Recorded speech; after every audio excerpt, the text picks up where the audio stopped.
Seguimos en nuestro recorrido a través de la carta a los Gálatas.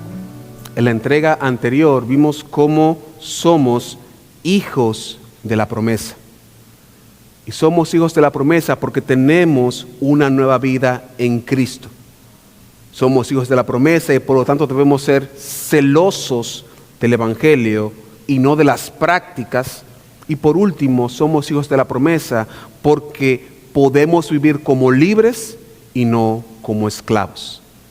En esta entrega de hoy vamos a darle continuidad al tema de la libertad y la esclavitud. Y Pablo lo ilustra similar a lo que se conoce al día de hoy como el síndrome de Estocolmo. El síndrome de Estocolmo está basado en un evento que se dio en el 1973, en donde hubo un asalto a un banco en Estocolmo y los rehenes empezaron a identificarse con su captor, llegando al punto de hasta defender a quien hizo el robo ante la policía, a pesar de ser rehenes de este captor. Y pienso que algo parecido ocurría en Gálatas. Ellos tenían la libertad de Cristo, pero volvieron a someterse a la ley, que los mantenía cautivos, porque habían aprendido a temerla y confiar en ella más que en Cristo. Y esto lo vamos a ver en 4 movimientos del texto. Primero veremos firmes en la libertad, luego veremos firmes en la fe, para continuar con firmes en la verdad y por último, firmes en el servicio. La idea que quiero que quede en sus corazones y en sus mentes, hermanos, es que la obra de Cristo nos libera para que firmes en nuestra identidad vivamos para el beneficio de los demás. La repito, la obra de Cristo nos libera para que firmes en nuestra identidad vivamos para el beneficio de los demás. Entonces, yo le invito a que nos pongamos en las manos del Señor para que Él nos hable hoy. Padre amado y Dios todopoderoso, a pesar de mí, a pesar de mi pecado y de mis faltas, edifica a tu iglesia para tu gloria y para tu honra. En el nombre de Jesús. Amén. Entonces veamos primeros firmes en la libertad. Vaya conmigo, por favor, al versículo 1 del capítulo 5. Gálatas 5, verso 1. Dice la palabra de nuestro Dios: estad pues firmes en la libertad con que Cristo nos hizo libres, y no estéis otra vez sujetos al yugo de la esclavitud. En esta primera parte, Pablo inicia con 2 órdenes. La primera es: estad firmes en la libertad. Y la segunda es: no estéis sujetos al yugo del pecado. Estas 2 órdenes parecieran que están diciendo lo mismo, ya que para estar en libertad es evidente que yo no puedo estar en esclavitud. Pero en este caso no es así, porque Pablo lo hace de manera estratégica, haciendo énfasis para plantear un punto y enfatizar en estas 2 órdenes algo que vamos a ir desempacando poco a poco a través del texto. Entonces, en la primera orden, que es estar firmes en la libertad, Pablo menciona o enfatiza 3 cosas o 3 elementos. Primero, estar firmes. Segundo, la libertad. Y tercero, la obra de Cristo. Cuando hablamos de estar firmes, implica seguridad y posición. No hay duda y por lo tanto hay seguridad. Ahora, ¿qué representa esta firmeza? Esta firmeza representa una respuesta al conocimiento de la verdad. Recordemos que Jesús dijo en Juan 8:32: y conoceréis la verdad, y la verdad os hará libres. Por lo tanto, la verdad es el fundamento para que seamos libres. Lo que significa entonces que la mentira es el fundamento para la esclavitud. En ese sentido, Pablo exhorta a los Gálatas a que se mantengan con un sentido de seguridad, confiados de que la libertad que han recibido es por la verdad y por lo tanto deben plantarse en esa verdad. Y esto da paso al segundo elemento, que es efectivamente la libertad. Esta libertad está presente a través de toda la carta. Y de manera puntual, en el capítulo 4, vemos cómo cierra con libertad. Gálatas 4:31, dice la palabra del Señor: de manera, hermanos, que no somos hijos de la esclava, sino de la libre. Noten el énfasis que hace Pablo. Pablo plantea claramente lo que sí somos y lo que no somos. En otras palabras, Pablo plantea nuestra identidad. Y eso es interesante porque en este tiempo que vivimos hay un énfasis bastante marcado en la identidad. Sin embargo, la identidad del mundo está distorsionada, porque la identidad que nos muestra el mundo está basada en sentimientos y en gustos. Es decir, son variables o son moldeables a la circunstancia, más que en verdades. Es decir, ahora vemos que si una persona se siente de tal o cual manera, entonces esa es su identidad. Y un ejemplo de eso sucedió en el 2015. El señor Stephanie Walsh, canadiense, estuvo casado por 23 años y tuvo 7 hijos. Y a la edad de 46 años se dio cuenta de que él ya no era varón, que era hembra. Y se separó de su esposa. 6 años después tuvo otra revelación maravillosa. Y se dio cuenta de que no solamente era transgénero, sino que también era una niña de 6 años. Es decir, este hombre, hecho, derecho y viejo, de repente es una mujer y de repente es una niña de 6 años. Y miren lo que este hombre dice de manera genial: no puedo negar que estuve casada, no puedo negar que tengo hijos, pero ahora he seguido adelante y he vuelto a ser una niña. No quiero ser adulto ya. Noten cómo una mentira tiene la capacidad de esclavizar.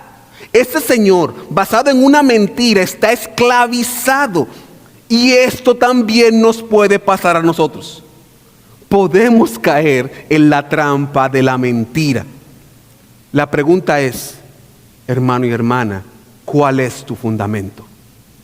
¿Dónde estás parado? Si tu fundamento es Cristo, si estás firme en Cristo, entonces eres libre.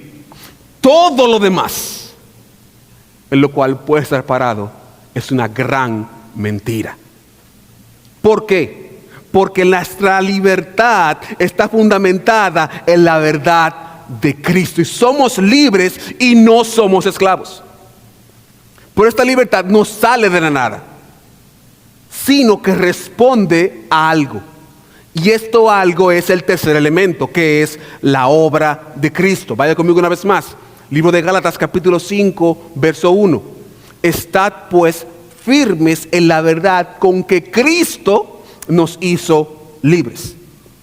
Y esto es clave, porque la firmeza y la libertad dependen de la obra de Cristo. Pablo enseña que la libertad no proviene de logros personales, ni de una autopercepción, sino de lo que Cristo hizo en la cruz del Calvario. Hoy esta misma garantía aplica a nosotros, hermanos y hermanas. Somos libres en Cristo Jesús. Somos libres en la obra que hizo Cristo Jesús. Y simultáneamente, Pablo alude a lo opuesto. Mismo verso 1 del capítulo 5, la parte B. Y no estéis otra vez sujetos al yugo de la esclavitud. Noten cómo Pablo conecta estas dos ideas con la conjunción y. Él dice, y no estéis sujetos otra vez. Los Gálatas, aunque eran libres, lamentablemente vivían como esclavos. No habían comprendido plenamente el Evangelio y voluntariamente aceptaron una vez más volver al yugo de la esclavitud. Muy similar al síndrome de Estocolmo. Es decir, que los Gálatas sufrían un síndrome de Estocolmo espiritual. Ellos preferían someterse otra vez a la esclavitud de la ley antes que vivir en la libertad del Evangelio. Y hermanos, eso puede sucedernos a nosotros hoy, cuando buscamos agradar a Dios mediante reglas y costumbres humanas. Pensamos que que vestirnos de tal o cual manera o repetir ciertas oraciones nos hace más aceptos ante Él. Pero eso lo único que nos hace es atarnos más a la mentira. ¿Cuál mentira? Que la salvación es por obras. Ahora bien, la libertad en Cristo no es libertinaje. Somos libres, pero somos llamados a vivir en santidad. Es decir, hay actitudes y comportamientos que no reflejan la santidad, y eso debemos evitarlo. Por ejemplo, la vestimenta, que es uno de los temas más frecuentes con el tema de la santidad. La palabra nos invita a que nos vistamos con pudor y sobriedad, evitando aquello que incite al pecado o que refleje la vanidad. Sin embargo, ¿qué es lo que se observa hoy? La tendencia completamente opuesta, donde se exalta la apariencia más que el carácter, la sensualidad más que el recato y la exhibición más que el resguardo. Por lo tanto, nuestra actitud en la vestimenta, como cualquier otro aspecto de nuestra vida, debe orientarse hacia la santidad, procurando agradar a Dios. Cada decisión que tomemos debe estar filtrada por la palabra de Dios, para discernir si es o no conforme a su voluntad.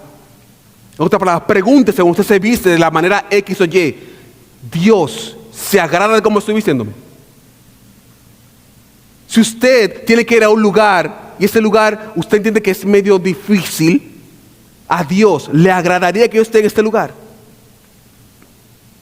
Hermanos y hermanas, nuestra santidad aplica desde los que nos vestimos hasta con quién voy a casarme. Y aún así, debemos recordar que el error está en pensar que las cosas externas son las que nos hacen justos o mejores que otros. La verdadera aceptación proviene solo, hermanos y hermanas, de la gracia que hemos recibido de Jesucristo. No hay nada que usted y yo podamos hacer para hacer que Dios nos ame más o nos ame menos. No hay nada que usted y yo podamos hacer que pueda convencer a Dios de que usted es más o menos bueno. Hermanos y hermanas, Dios nos llama a la libertad, no al yugo de la esclavitud. Y cuando eso pasa es porque aceptamos que estamos firmes en la verdad que es la obra de Cristo en la cruz. Y cuando aceptamos la obra de Cristo en la cruz es que verdaderamente somos libres. Pero luego de sentar las bases para la firmeza en la libertad por la obra de Cristo, Pablo pasa a argumentar sobre la firmeza o firmes en la fe.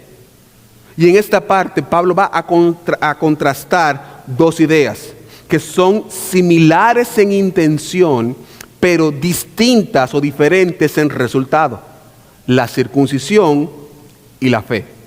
Y Pablo inicia con la circuncisión. Vaya conmigo al verso 2 del capítulo 5. Gálatas 5, versos 2 y 3. Dice la palabra del Señor: He aquí, yo Pablo os digo que si os circuncidáis, de nada os aprovechará Cristo. Y otra vez testifico a todo hombre que se circuncida, que está obligado a guardar toda la ley. Pablo trae a colación que la circuncisión dentro del contexto de la iglesia no tiene ningún tipo de provecho. Es importante resaltar que la circuncisión no era cualquier cosa. El pueblo de Israel representaba esta circuncisión, la marca del pacto entre Dios y su pueblo. Génesis 17:13 dice lo siguiente: debe ser circuncidado el nacido en tu casa y el comprado por tu dinero, y estará mi pacto en vuestra carne por pacto perpetuo. De manera que la circuncisión es la señal que sella el pacto entre Dios y su pueblo. Así que no era cualquier cosita, no era algo menor. Era para todo varón. En otras palabras, para ser parte del pueblo de Dios y para que Dios fuera el Dios de ese pueblo, era necesario ser circuncidado. Y en la parte opuesta, ser un incircunciso representaba no ser hijo de Dios. Verso 14 del capítulo 17 de Génesis. Y el varón incircunciso, el que no hubiere circuncidado la carne de su prepucio, aquella persona será cortada de su pueblo. Ha violado mi pacto. Es a partir de este evento de la circuncisión que el mundo se divide en en dos grandes grupos. El pueblo de Dios, que son los circuncidados, y el resto de la humanidad, que son los incircuncisos, que más adelante en la historia bíblica serán los gentiles. Es decir, que desde Génesis 17, todo aquel que no estaba circuncidado era considerado fuera del pacto de Dios y debía ser cortado o eliminado. Es decir, que la circuncisión representaba la vida o la muerte. Y es ese trasfondo que ayuda a Pablo a entender este contexto en el cual Pablo está hablando, donde usa la circuncisión como el símbolo central del judaísmo. Una práctica que se remonta hasta Abraham y marca los orígenes del pueblo de Dios. Y note lo que Pablo dice, verso 2 del capítulo 5 de Gálatas. He aquí, yo Pablo os digo que si os circuncidáis, de nada os aprovecha. Es decir, con esta afirmación, Pablo derrumba el principal argumento de los judaizantes para definir quién es y quién no es pueblo de Dios. Ellos defendían su postura apelando al pacto perpetuo que tenían Dios con Abraham en Génesis 7. O sea, imagine a los gentiles escuchando a los judíos decirles: si no se circuncidan, no son parte del pueblo de Dios. Gracias, hermano. Imagínense esto, que si no se circuncidan, no son parte del pueblo de Dios. Citando a las Escrituras, ¿qué podían hacer los de Gálatas? Ellos eran los circuncisos y los gentiles, imagínese usted. Entonces los originales me están diciendo: debes circuncidarte. Así que los Gálatas dijo: bueno, pero si los originales lo dijeron, ¿qué puedo hacer yo? Es como el caso de mis queridos hermanos de México, que consumen con picante. Hay diferentes grados de picante, pero parece ser que hay algunos que para ellos son una salsa así como que dulce, y para los mortales eso es candela. Imagínese usted que venga el mexicano y me diga: no, eso no es picante de verdad. Mire, hermano, prueba esto. Y tú sientes la gloria de Dios, varón. Te ponen caliente las orejas. Porque ¿quién me está diciendo que es un picante? El mexicano. Imagínese usted que diga: no, eso no es. A un mexicano. ¿Se ve? Entonces, hermanos y hermanas, Pablo desmantela un argumento claro y está diciendo: hay dos caminos, o Cristo o la circuncisión. Y uno o acepta uno y rechaza al otro, o viceversa. Y si aceptas la ley, rechazas a Cristo. Y si aceptas a Cristo, rechazas la ley. ¿Por qué? Verso 3 del capítulo 5. Y otra vez testifico: a todo hombre que se circuncida, está obligado a guardar toda la ley. ¿Por qué es uno o el otro? Porque la circuncisión implica que usted debe guardar toda la ley. Es cierto que la circuncisión daba el paso al pueblo físico de Dios, pero al mismo tiempo hacía a esa persona que entra esclavo de la ley. Y les daba una falsa idea de que ellos eran hijos de Sara, como vimos en el capítulo 4. Pero realmente eran hijos de Agar, como plantea la alegoría del capítulo 4. En otras palabras, entrar en la circuncisión es participar en una competencia que usted nunca va a poder ganar. Porque la ley o se cumple completa o no se cumple. Por lo tanto, es imposible de cumplir. Pero Pablo no se queda ahí. Él incluye el segundo elemento, que es desligarse de Cristo. Verso 4 del capítulo 5. De Cristo os desligasteis, los que por la ley os justificáis, de la gracia habéis caído. Pablo reitera la incompatibilidad de la ley y la gracia. No es posible que las dos existan juntas. Es la una o la otra. Y aquí Pablo está explicando que cuando los gálatas buscan ser justificados o salvos por la ley, en automático se desligan de Cristo y caen de la gracia. Ahora, es importante resaltar que este texto puede traer cierta confusión, dando a pensar que se pudiera perder la salvación. La posición de esas personas de la iglesia sostienen que la salvación se puede perder. Y si se basa en este texto es entendible. Sin embargo, no podemos sacar el texto de la carta ni del cuerpo de la iglesia. Pablo en repetidas ocasiones explica que la salvación no depende de las obras, que no depende de las personas, como en Romanos 3:24, o en Corintios 6:11, o en Efesios 2:9. Pero aún Jesús mismo dice lo siguiente, Juan 10:27 y 28, mis ovejas oyen mi voz y yo las conozco y me siguen. Y yo les doy vida eterna y no perecerán jamás. Y nadie las puede arrebatar de mi mano. De manera que no podemos concluir que la salvación se pierde partiendo de este texto. Y aunque hay hermanos piadosos, creyentes, cristianos que entienden que sí se puede perder, en este caso diferimos de ellos. Ya que la evidencia sugiere que es todo lo contrario. La pregunta que surge es ¿cómo se explica este texto? Y hay un erudito que es a favor de la predicción de la salvación que se llama Gordon Fee.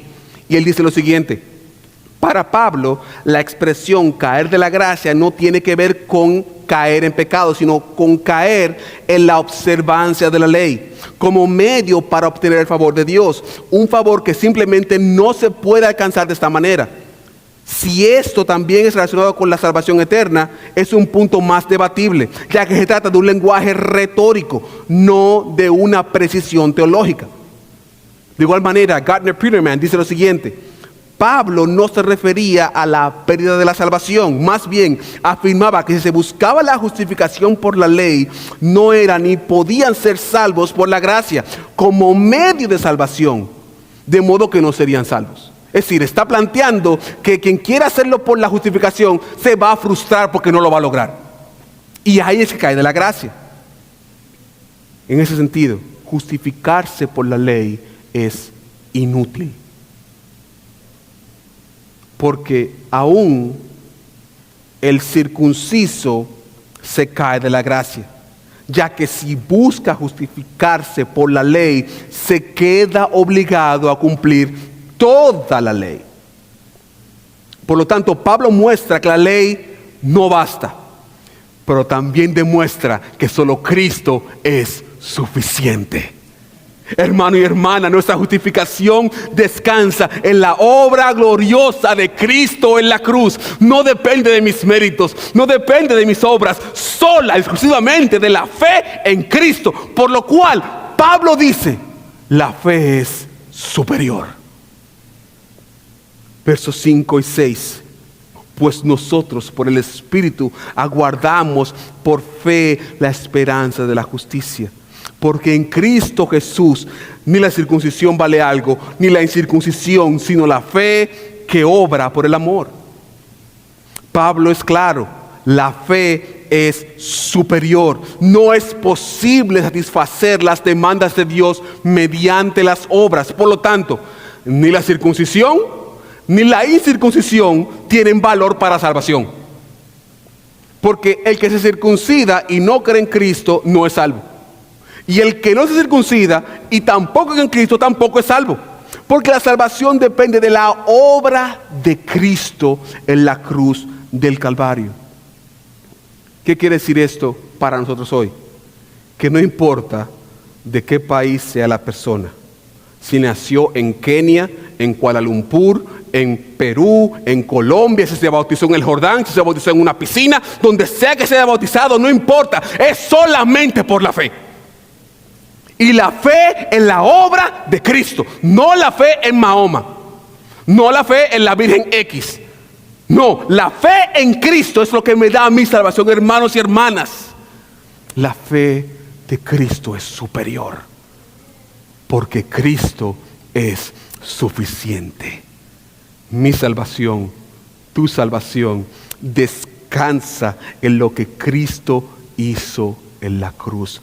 No depende de nada, solamente de Cristo. Por la fe que actúa en un acto de amor inconmensurable.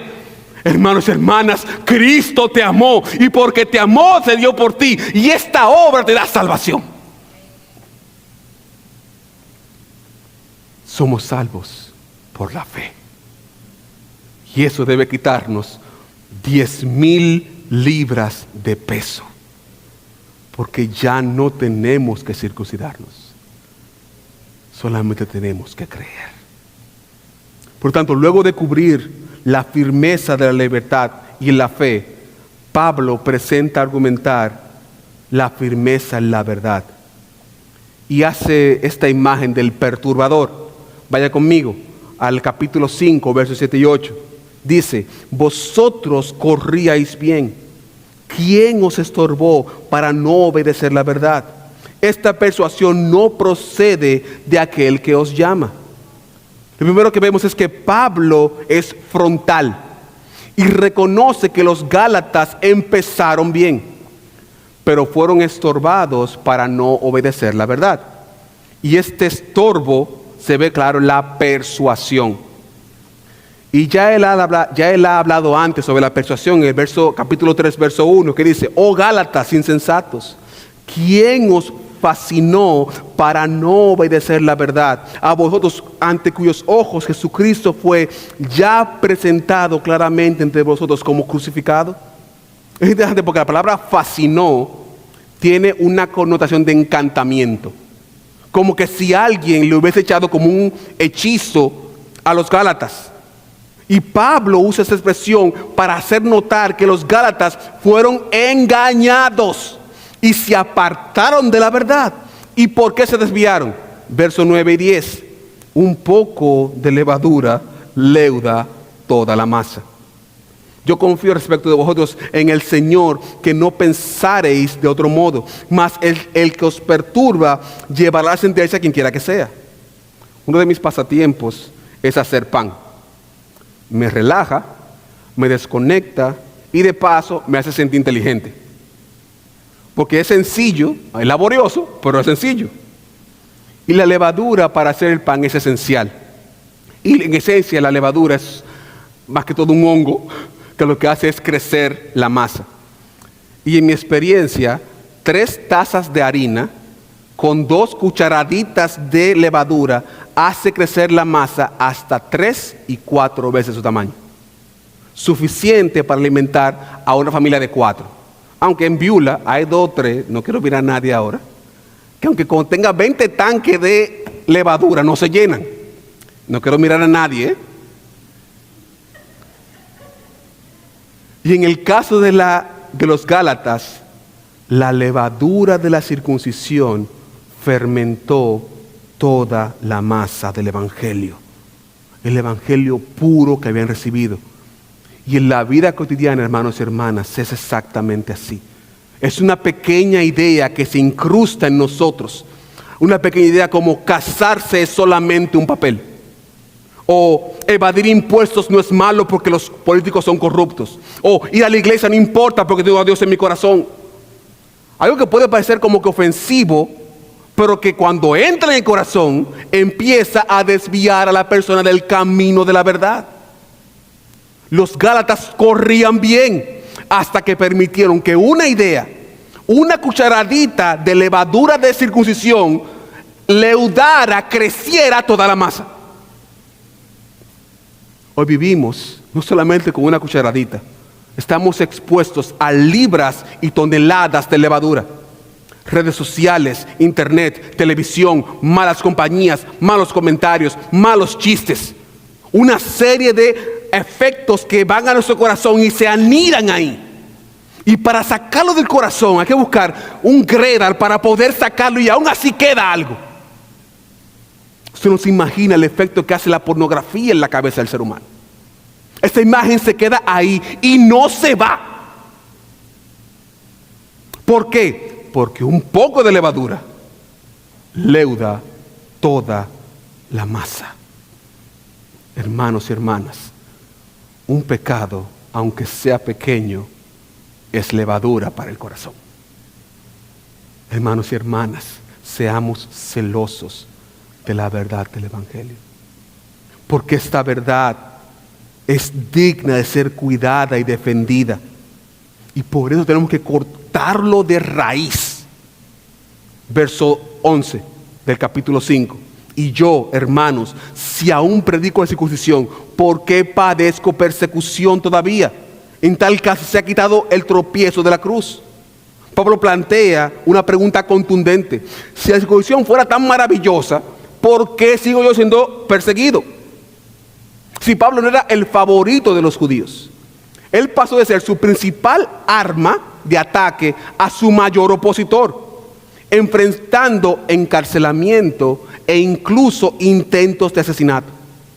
Por tanto, la circuncisión, si Pablo la predicara, se ahorrara muchísimo problema. Pero la cruz es un tropiezo para quienes quieren vivir la salvación por obras. ¿Por qué?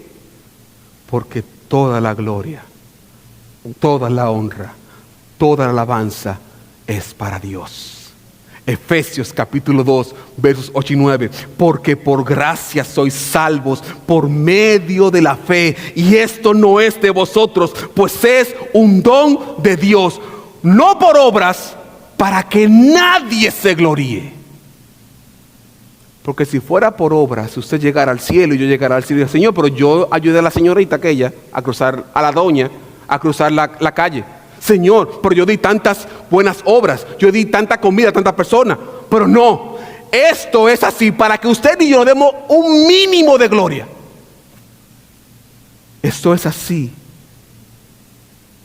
porque toda la gloria, toda la honra debe ser para Dios. Cristo libera al pecador para que descanse en su obra. No solamente eso, Pablo pide que se corte de raíz. Verso 12. Ojalá se mutilasen los que os perturban. Pablo, con un lenguaje crudo y directo, declara que quienes perturban a los creyentes con falsas doctrinas deben ser eliminados.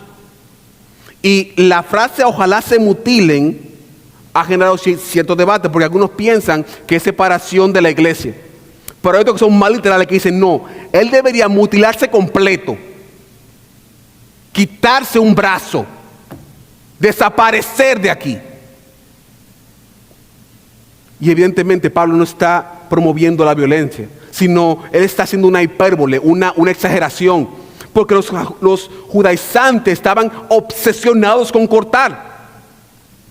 Y dice Pablo, córtense ustedes, váyanse.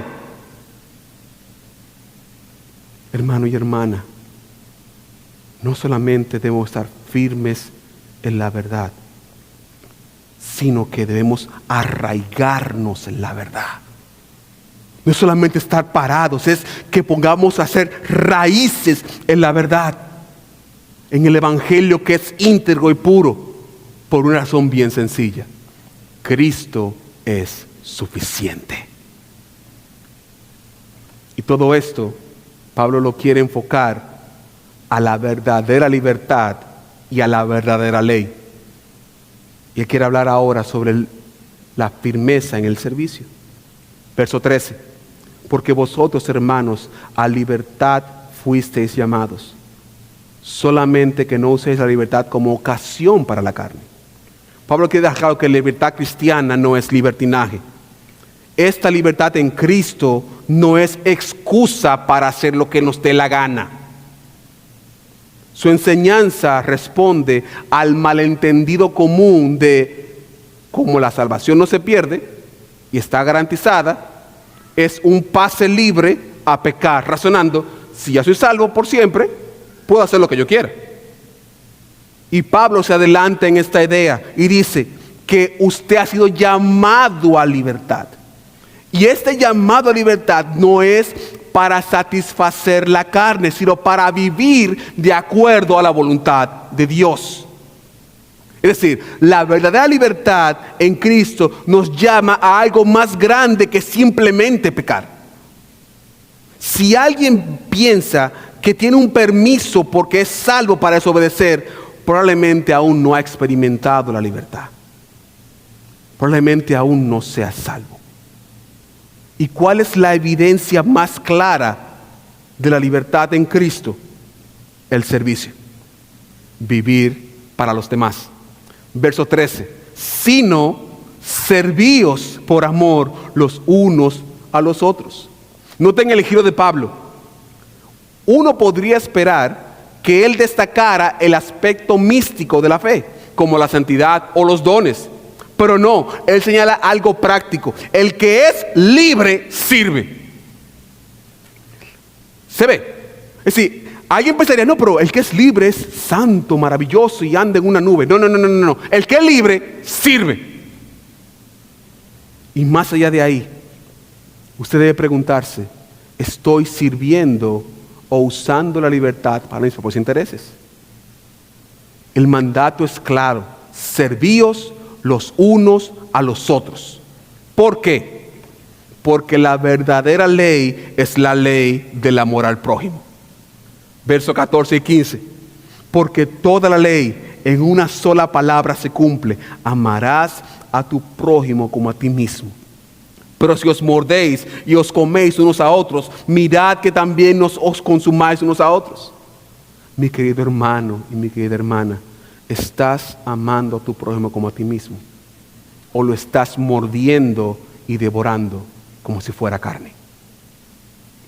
Pablo es claro: el pueblo de Dios sirve y ama.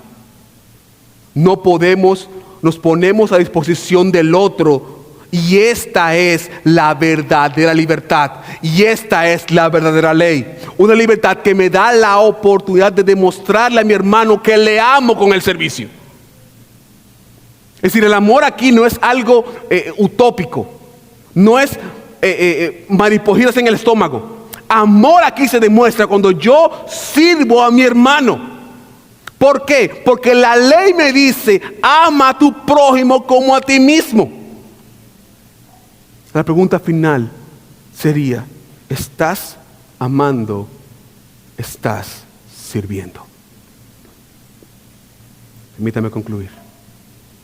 A través de esos versos, Dios nos llama a estar firmes en la verdad, en la libertad que Cristo ganó, en la fe que nos justifica, en la verdad que nos santifica y en el servicio que nos caracteriza.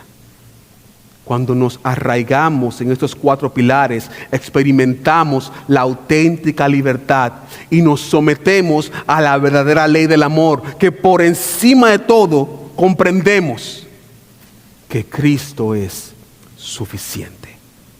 Su sacrificio en la cruz es la base que nos permite experimentar la plenitud del Evangelio. Una libertad que se expresa en lo más sublime, que es amando y sirviendo a nuestros hermanos. ¿Cómo lo aplicamos? Primero, reconocer la libertad que ha recibido en Cristo. El sacrificio de Cristo en la cruz, hermano y hermana, te ha hecho libre. No tienes que vivir en el yugo del pecado, ni en la esclavitud de la carne. Eres libre, eres verdaderamente libre. Número 2, ama y sirve a tus hermanos. Dios nos ha llamado a ser un canal de bendición en el cuerpo de Cristo. Tú eres importante, eres valioso. Dios te ha amado y te ha puesto en este contexto de fe para que muestres lo que recibiste de Él, amando y sirviendo a tu hermano en Cristo. Por lo tanto, identifica aquellas cosas que puedes hacer para amar y servir a tus hermanos. Y ponlas en práctica. No te estamos pidiendo que cambies el mundo.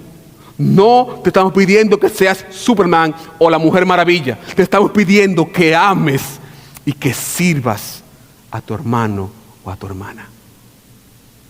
Este amor, este servicio se puede ver en muchas formas.